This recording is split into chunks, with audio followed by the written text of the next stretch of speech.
जी जनाब, क्या हाल है आपके? अच्छा, आज स्टैट्स कनाडा, जो कि कनाडा का स्टैटिस्टिक्स का डिपार्टमेंट है, उसने जॉब्स नंबर पब्लिश किए हैं। और उसके मुताबिक जो अनएम्प्लॉयमेंट नंबर है वो वैसा का वैसा ही है जो कि लास्ट मंथ है, यानी कि 6.4%। ठीक है। तो हेडलाइन अगर देखें तो लगता है कि यार अनएम्प्लॉयमेंट तो नहीं बढ़ी, ये तो वही है जो पिछले महीने थी, इसका मतलब सब शांति है। लेकिन अगर हम इसको अंडर द हुड देखते हैं तो हमें नज़र आता है कि भाई ठीक है, जो ओवरऑल अनएम्प्लॉयमेंट है वो 6.4 ही रही है, लेकिन अगर हम इसको अंडर द हुड देखते हैं तो हमें नज़र आता है कि जो यंग एज पॉपुलेशन है, जो कोई 15 साल से लेकर 24 साल की उम्र के लोग हैं, उनमें अनएम्प्लॉयमेंट बहुत ज़्यादा तेज़ी से बढ़ रही है। अगर हम देखते हैं कि जो रिसर्च पब्लिश की है नेशनल बैंक ने, उसके मुताबिक जो 15 से 24 साल की उम्र के लोग हैं, यानी कि यंग कैनेडियंस, उसमें न्यू इमिग्रेंट्स भी शामिल हैं, उनमें जो अनएम्प्लॉयमेंट है वो बहुत तेज़ी से बढ़ी है। यानी कि 2022 में उनकी जो अनएम्प्लॉयमेंट रेट था वो था 9% के करीब। अब 2 साल के अंदर वो बढ़ के तकरीबन 14% यानी 14% पे चले गया। तो इतनी तेज़ी से यूथ के अंदर अनएम्प्लॉयमेंट का बढ़ना, that is concerning, that is a big concern. क्योंकि अगर जो यंग लोग हैं उनके पास जॉब नहीं होगी तो वो क्या करेंगे? क्राइम, ड्रग्स वगैरह वगैरह। ठीक है।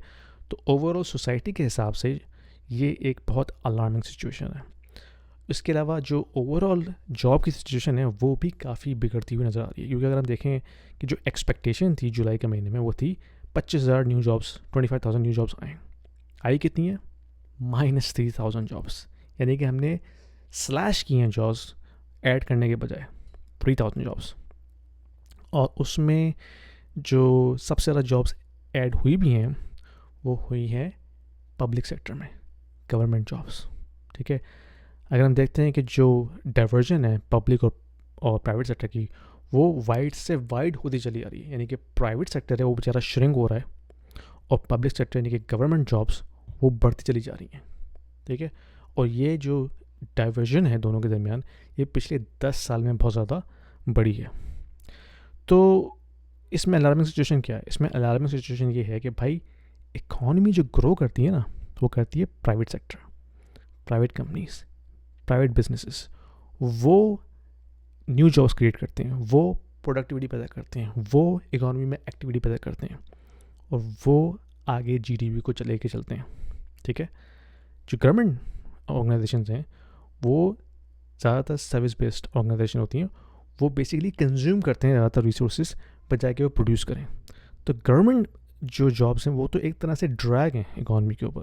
तो अगर गवर्नमेंट जॉब्स बढ़ती चली जा रही हैं, that is they are consuming more services, more resources from the economy instead of creating jobs. ठीक है, अब उसमें सर्विस बेस्ड जॉब्स क्रिएट होती हैं, लेकिन that doesn't really drive the productivity.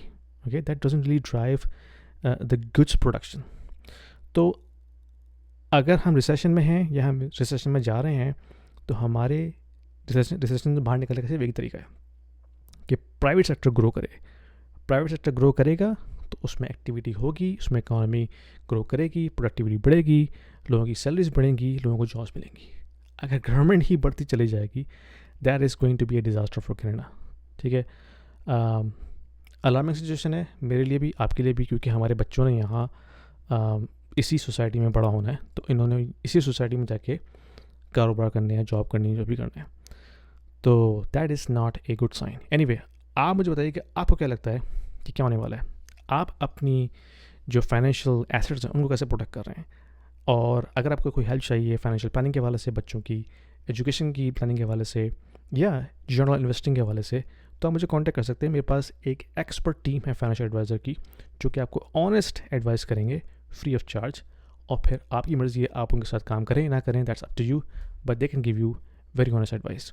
और दूसरा बात ये है कि जो लिंक्स हैं डिस्क्रिप्शन में उनको चेक कीजिए, उसमें काफ़ी सारी इंसेंटिव्स आपके लिए, फ्री स्टॉक्स भी हैं। और जो स्टेकल प्लेटफॉर्म है उसको ज़रूर देखिएगा, क्योंकि वो एक बहुत अच्छी पैसिव इन्वेस्टमेंट स्ट्रेटजी है।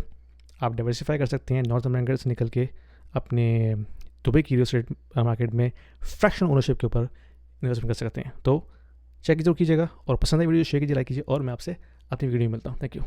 If you are an investor in the US, in Canada, or in Europe, and you are considering investing into Dubai real estate market, this video is for you, because We have a platform called Stake, which allows you to invest into the residential real estate market and start earning rental income right away without going through a lengthy documentation process or coming up with a heavy down payment. Stake is built upon the concept of crowdfunding. So it is democratizing the entire investment strategy and allows you to own a single unit of the entire investment portfolio. So you don't have to own the entire property, right? You can be part of the pool that can actually own a piece of property, a piece of real estate. So that allows you to start with as low as 2,000 dirhams, and you can slowly ramp up.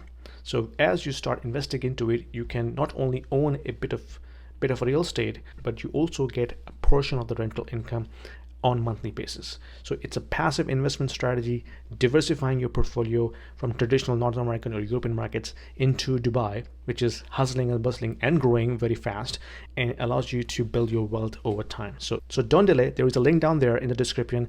If you click on this, it will give you free 200 dirhams in your account right away to start with, and you can thank me later.